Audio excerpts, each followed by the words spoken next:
Prečo vznikla myšlienka týchto večerov, čo majú priniesť a aká je bilancia po druhom dnešnom večeri? Druhý večer ešte krásne prebieha, ak máte možnosť, pozrite si na ilustračných záberoch, určite uvidíte.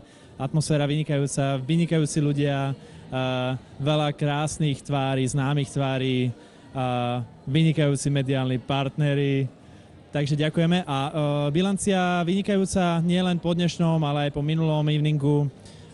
Vždy krásne dôvody, prečo sa stretnúť, prečo prispieť dobrovoľným vstupným. Minulý mesiac to bolo práve na handicapované dievča, tentokrát to bude na odovzdávanie pre detskú onkológiu, aktuálne pre nejaký ich krásny projekt pre úplne malé deti, ktoré sa tam žiaľ ocitajú. Ako vznikla táto myšlienka? Jasné. Myšlienka vznikla tak, že bolo treba niečo spraviť a dal sa dokopy Sheraton ako top hotel na Slovensku alebo na svete. Dal sa dokopy partner ako Moet Chandon alebo Belvedere a dala sa dokopy, alebo bola oslovená preto, aby tých dala dokopy aj spoločnosť Sherry & Sherry, čo je organizátor a ja ďakujem teda, že som túto možnosť dostal ako jeden zo zástupcov tejto agentúry.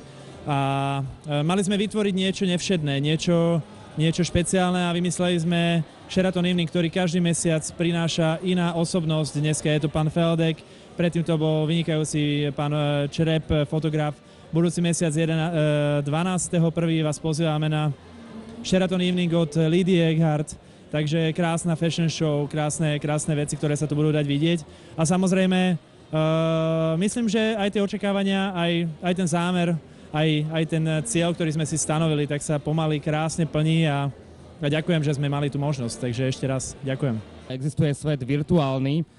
Aký je tvoj vzťah k tomuto svetu? Myslím, že ako človek v mojom veku neviem si odmyslieť virtuálny svet. Teda virtuálny svet, kde sú virtuálne prehliadky klubov, virtuálne magazíny, ako napríklad môžete vidieť. Určite poznáte tento magazín, lebo práve tu si to máte možnosť pozrieť.